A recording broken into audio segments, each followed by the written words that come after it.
gracias. Está un poquito difícil, pero lo lograré. Algo así.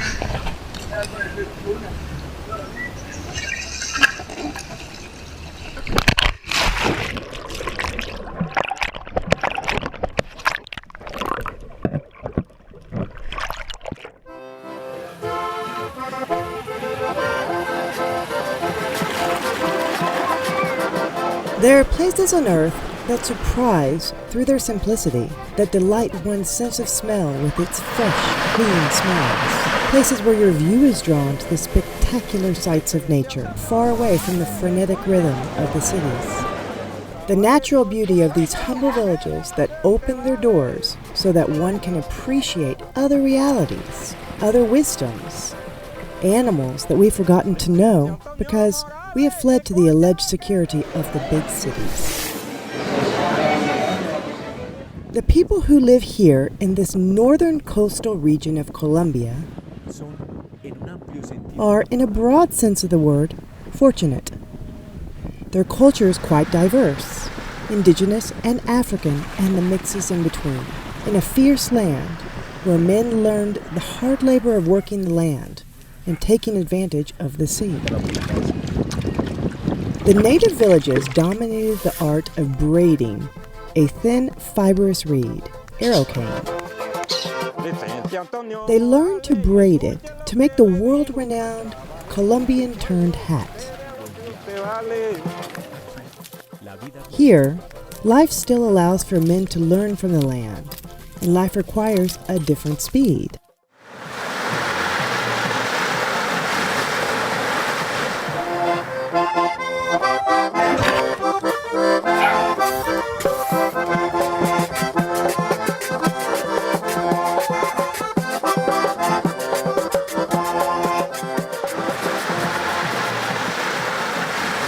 San Antero is a place to learn to be a child again, to learn how to laugh, to breathe the new air, to learn about its retreats and renew oneself.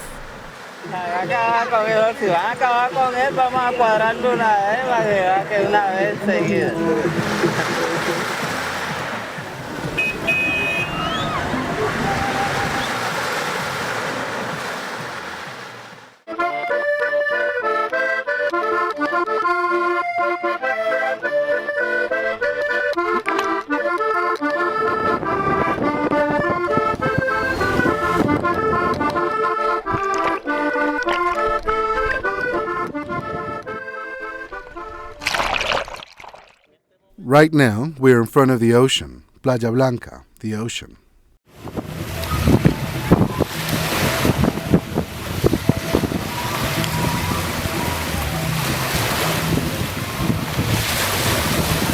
Now we're going to pass by Bucanero, and then down there we go on to Punta Refugina. After that, we go on to the CBS, and after that, when we come out, we arrive at the mangroves where we find the Tunnel of Love. Then, we arrive back here at the Terraplén Beach. My job here in the boat is like a type of tour guide who explains what we are doing and the different places we're going to visit. I am also the helper on the boat.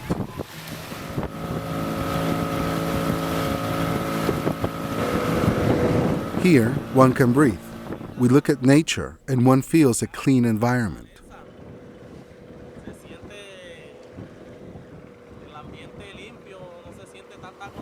You do not feel pollution like one does in the cities, where everywhere one goes, one is breathing in smog and bad smells. Here, we do not breathe smog.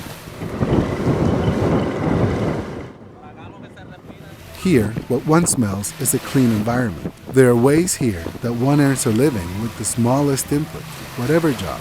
Like now with this boat, one makes a modest living. When there is no tourism, one goes out fishing. You can earn your daily living by a day of fishing.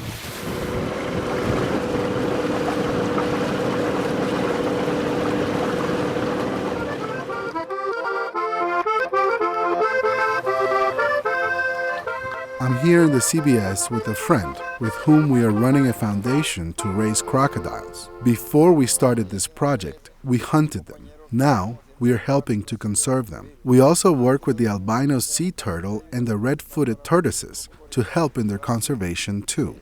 We work in the conservation of all animals. Here, 5,000 tortoises were born.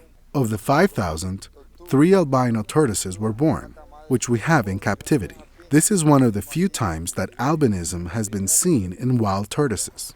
In other parts of the world, it is rarely seen, so we will maintain them here so that they can survive. In Cano Grande, where a tributary of the Sinú River passes, we found another species of turtle and an albino was born from her here in captivity. We have her here. Her name is Palm. We are leaving this one here to see if she has albino babies. She is a dark black color. We have been working on the project for 11 years. We have released a large quantity of crocodiles, 3,500 crocodiles, and we have another 4,500 to release.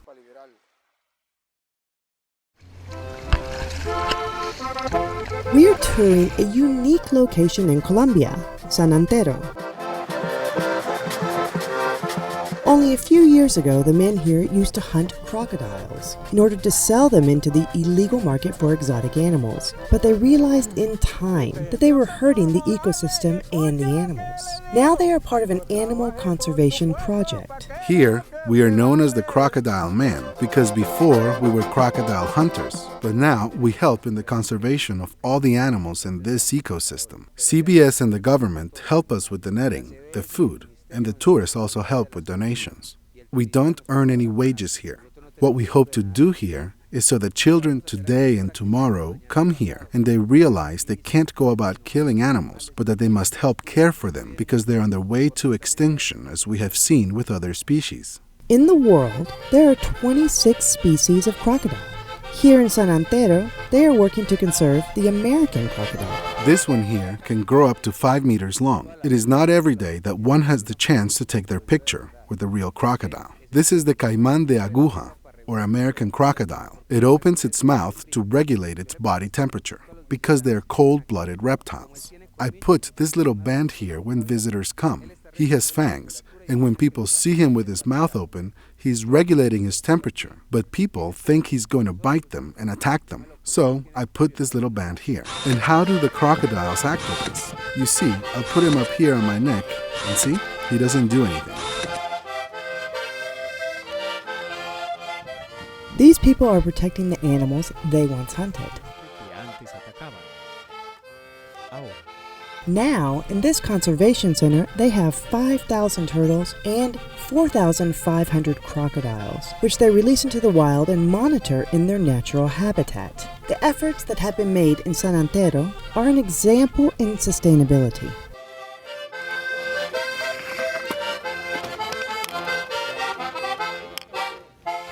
Crocodiles aren't like what you see on the television. We catch ones that are 4 and 5.5 meters there in the mangroves, and we have not had even one accident. They're really the ones that are afraid of humans. We are the ones that eat them. They don't eat people. In the mangroves, the crocodiles also serve a function. They eat ailing birds and the weaker fish. This helps the water to not become contaminated. They clean the mangroves like a vulture does. He's afraid of mankind because they have been heavily attacked. In the past, over in Barranquilla, there were many, but they hunted them so much that there are no more left. Now, we have them here in captivity in order to release them into their natural habitat, the mangrove swamp. Here you are seeing 16,000 hectares of mangrove swamp. In these swamps, the crocodiles fulfill a positive function. For this reason, we are able to breathe pure air. We were living a life where we were using up everything around us, and now we aren't.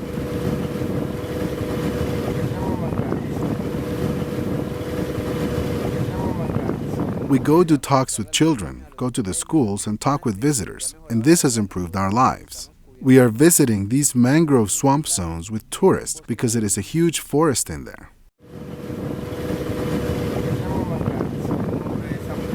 Before, we had almost destroyed this mangrove, and now we're helping it to recover. Now let's go closer to the mangrove swamp. In this zone, here in front of an area we call the Esperal. Now let's go closer to a part of the mangrove where there is an area that has a lot of fish.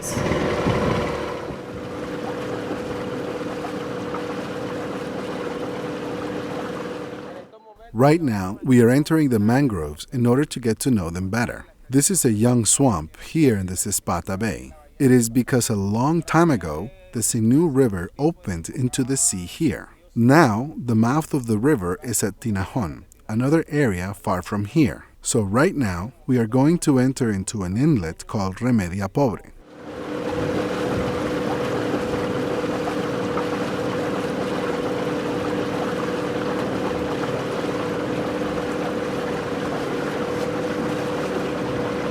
It is better known as the Tunnel of Love.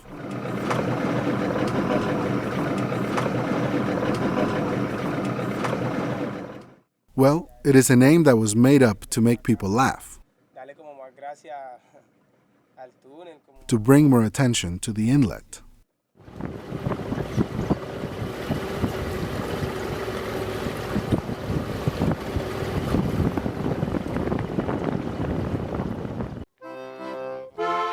This is a brief tour of the natural marvels of San Antero. Evert Diaz, a consummate crocodile hunter, showed us the project that his community has put together in order to save the wildlife in the Bay of Cispata. Andrés Ahumero and Jose Miguel Arroyo are two boat operators who are guides you will likely need if you ever partake of a trip to San Antero in the province of Córdoba, Colombia. I'll tell you. I'll explain the itinerary. We're going to see albino tortoises, crocodiles, the inlets of the mangrove swamp, a fish farm, and the island of Terraplén. It is an island where we can walk 1,000 meters out into the water, and it is only deep enough to come up to your ankles and knees. Afterwards, we pass Terraplén.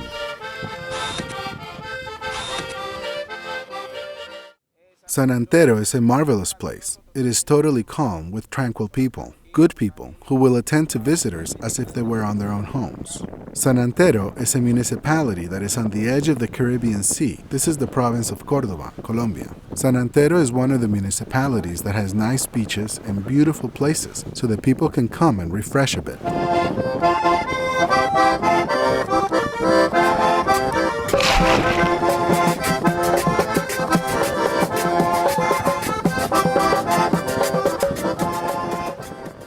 The women from here are quite beautiful. There are dark-skinned ladies. Here there are many varieties, flavors, and colors of women. There are always beautiful women everywhere.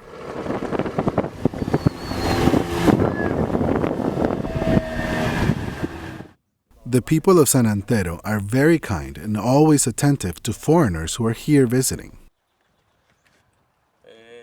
We associate a lot with foreigners. People here look out for foreigners and try to treat them well when they come. We hope that when they leave, they have a good impression of us. Tourists come here often. Many from the United States, Canada, even China. They come here to enjoy themselves a little on the tours that we have. Mayonnaise, then you add clams, nails, and a little of everything else so that it tastes good. Mayonesa, caracol, de todo un poquito para que quede sabroso.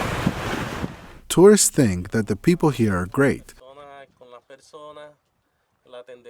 and they enjoy the places that we take them to visit, like the CBS, the mangroves, and the Terraplén beach. The way people from here treat visitors is with open arms, and they always take away a good impression of the people, and they always come back to visit again. Here, people are very happy and healthy.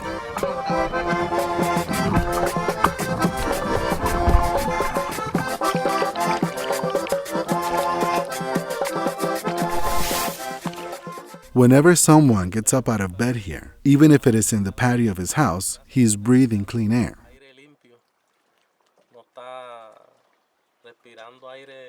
He is not breathing contaminated air of the cities where there's always exhaust and garbage.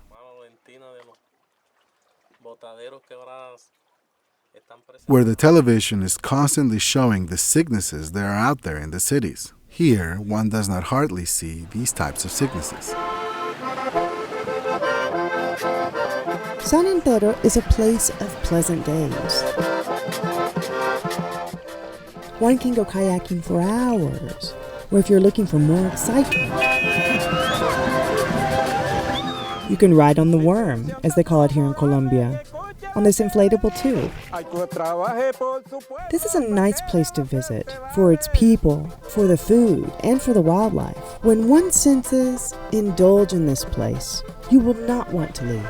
The province of Cordoba has some locals that possess a certain mysticism. These are places that are more human, less loud, and less contaminated. Just 1 hour from San Antero, in the north of the province of Córdoba, Colombia, is a municipality that is the heritage of all Colombians. On the Indian reservation of San Andrés de Sotavento is the town of Tuchin, the birthplace of the Colombian turned hat.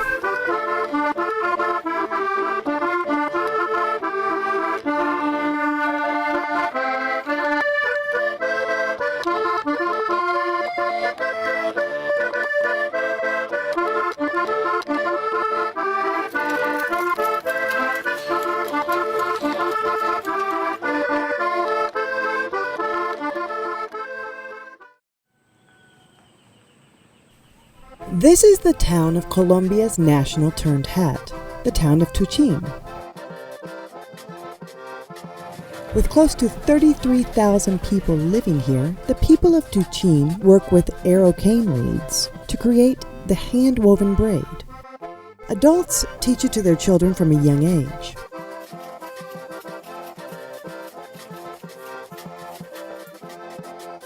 This is a place with much history, and many of the people here are from the Zenu tribe, who inhabited the northern lands in Colombia about 6,000 years ago, and who, despite having lost their ancestral language, they conserved a grand cultural tradition that is so important in each corner of the Sinu Valley. This is a humble place with obvious signs of social problems, which affect the quality of life of its inhabitants. For example, in your house, if you need water, all you have to do is turn on a faucet or a tap, which is inside your bathroom or your kitchen. In Tuchin, mainly in its rural areas, there are still people who have to manually haul water.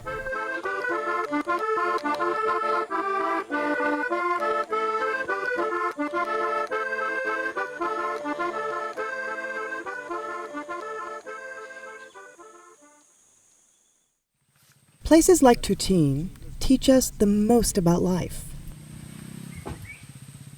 They enjoy a close relationship with nature, one worth getting to know better.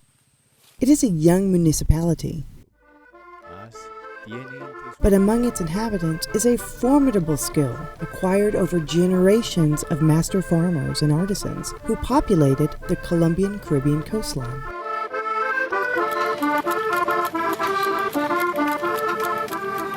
With the experience of their forefathers, they plant corn. Although in their own particular dialect of Spanish, they call it maize.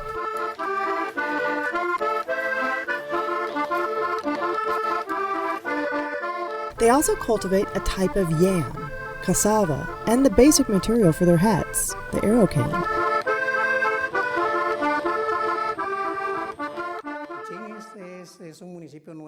Tuchin is a town that only has about 7 years as a legally recognized municipality. The main industry here is the artisan work with the arrow cane, which is mainly the turned hat. Of the 90 families that live here, or the residents of this community, we are all artisans. Tuchin, until about 5 years ago, was a small unincorporated town. It was a suburb of the municipality of San Andrés. However, we started to have doubts about being unincorporated in 1997. We thought it might be a good idea to be more independent, and it took about 10 years to get it done. The idea came about in 1997, but it really became clear in the latter part of those 10 years. So we became an independent municipality, and it has been quite favorable for us, for the region, and for the artisans. We say that the indigenous people are naturally artisans, but really, here there is a lot of racial mixing. A lot of mixing between white and indigenous, and their primary occupations are handicrafts, mixed with agriculture and a bit of ranching.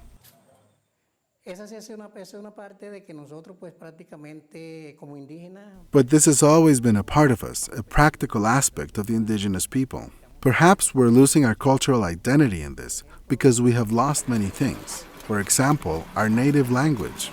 Other things as well, like our myths, traditional festivals. Now, all we have as part of our cultural identity is the arrow cane and the turned hat. Many of the young people have decided to leave Tuchin and go to the university. When they return, they really want nothing to do with the arrow cane.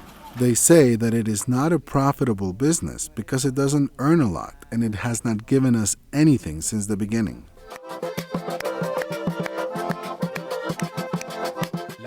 The modern era distances us every day a little more from contact with the land. The histories of the towns surround us. They're there, but we do not want to see them. We should help. A town that has built itself from its hard work, an artisanry that represents Colombian culture. An artisanry that represents Colombian culture should live in better conditions.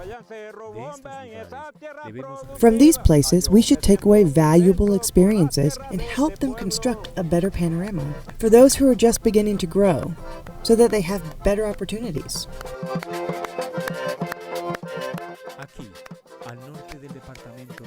Here, in the northern province of Córdoba, despite its difficulties, people love the land they walk, and they are proud of their work.